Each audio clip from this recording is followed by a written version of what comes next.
Michelle M. Salvador from grade 11 Hume's Honesty. For today's lesson, we will be talking about lesson 1 and 2, which is states, nations, and globalization. But before that, I'm going to explain what is the definition and why do we need to study politics and governance. What is politics? Politics is an art and science of the government. It's the activities associated with the governance of a country or other area, especially debate or a conflict, or parties having or hoping to achieve power. Why do we need to study politics? Studying politics provides the kind of information and the broad skills, especially important for citizens in a democracy who are supposed to show an interest in what their government does and to vote accordingly. What is governance? Governance comprises of all the processes of governing, whether undertaken by the government of a state, by a market, or by a network over a social system, and whether through the laws, norms, power, or language of an organized society. Why do we need to study governance? Studying governance helps citizens to know their rights and how to fight for them if needed, and also for people to recognize and be aware of what to expect from Philippine government.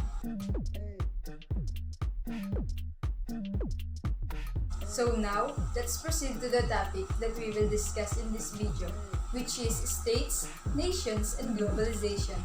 States, nations, and globalization. These lessons presents the future role of states, nations, and globalization in political processes. Moreover, give learners a profound understanding of the evolution of globalization and the ever-changing structure of nation and state.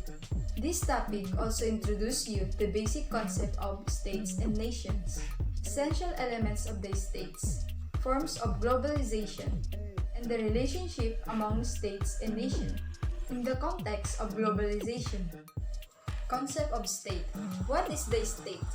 According to De Leon 2009, as stated by Liao 2014, a state is a community of nations numerously, permanently occupying a definite portion of territory, having a government of their own, to which the great body of inhabitants render obedience, and enjoying freedom for external control. It is a political community that occupies the definite territory, having an organized government with the authority, make and enforce laws without a consent of higher authority. Elements of state. The elements of states includes people or population, territory, government, and sovereignty. Liao 2014 further explains that the states are created on the elements. According to him, if these requirements are not followed or there's a conflict or issue in one of the elements, the legitimacy of state is always challenged. A further community because without recognition, its existence, authority, and power are always in doubt. The first element of state is people.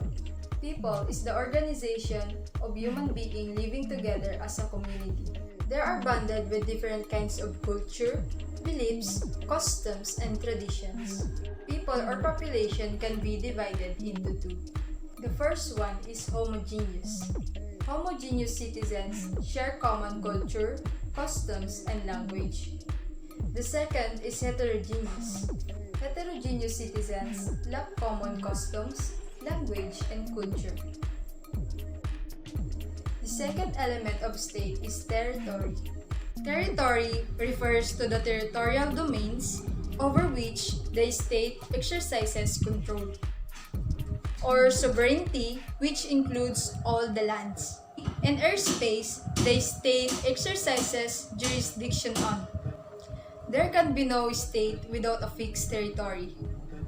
People need territory to lead and organize themselves socially and politically. Territory is necessary for citizenship. As the case of population, no definite size regarding the extent of area of the state can be fixed. The third element of state is government. Government is an agency to which political ideology of the state is expressed and carried out. Government refers also to the institution or agency through which state maintains social order, provide public services, and enforces by their decision. States need government to help make and enforce public policy. Without the government, the lives of citizens would be a war of every man. Last elements of state is sovereignty.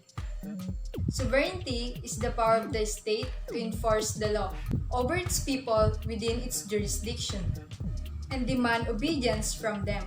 It is the supreme and final legal authority above and beyond with no legal power exists. If a state lacks sovereignty, it cannot make or execute effective public policy. There are two types of sovereignty. First one is internal sovereignty, which is internal sovereignty is the power of state to command authority within its jurisdiction. The second one is external sovereignty. External sovereignty is the power and freedom of the state to carry out its activities without foreign domination or control. The duties of the states. The first duty of state is to provide peace and order and national security. The second one, to provide political harmony and good laws. The third one is to provide social justice for the people. It also includes economic development as well as individual and collective development of people. Concept of nation. What is the nation? A nation is a group of people bound together by certain characteristics and shares the same history, ancestry, culture, and language, according to Liao 2014. It is imagined because even though people do not know each other or do not meet all the members, they share the same common history, culture, language, and tradition that are practiced by every member. They have the same feelings of belongingness and talk the same events that were part of their history, even though they were miles away from each other. Nations were imagined communities, that is imagined as both inherently limited and sovereign. Distinction between state and nation. States and nation are often used interchangeably, although many people think they are the same in context and concept. The words nation and state are vastly different from one another. States and nations' functionalities and attributes can be used to analyze the difference between the two terms. The comparison of state and nation. State. A state must be sovereign. People organized for law within a definite territory. And last, inhabited heterogeneous groups of people. Nation. People continue as a nation, even if they do not remain sovereign.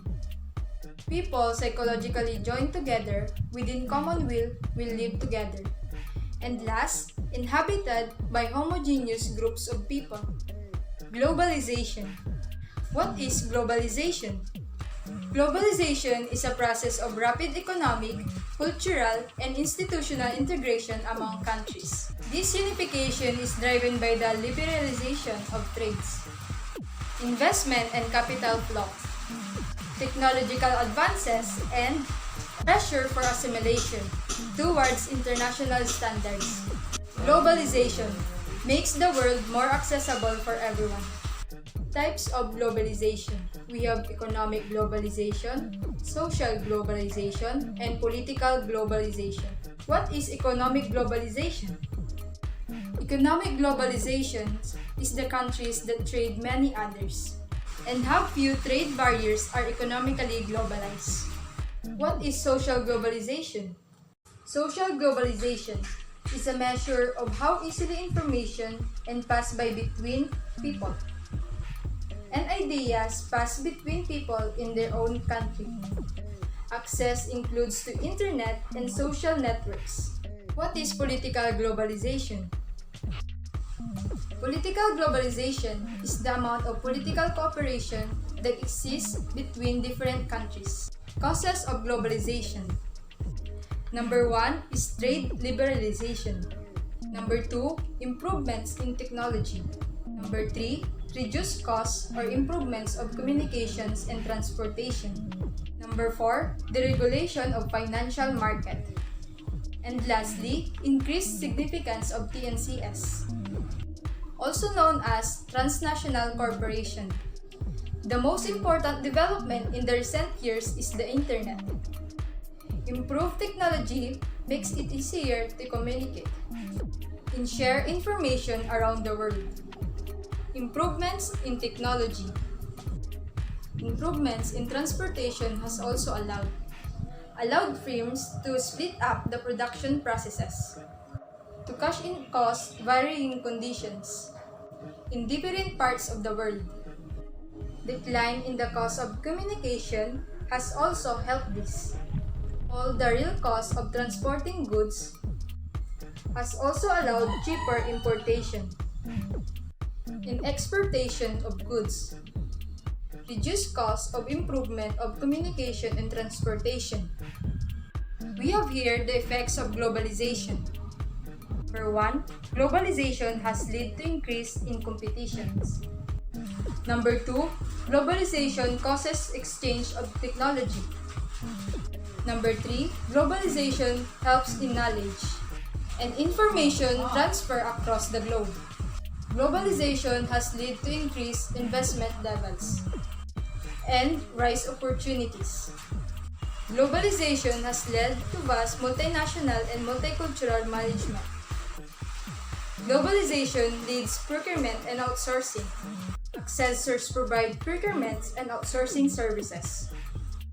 Includes sourcing, demand management, invoice processing, travel and expense processing, contact administration, and many more. And that could be all. I'm Rigel Michelle M. Salvador from Grade 11 UMS Honesty. Thank you for watching.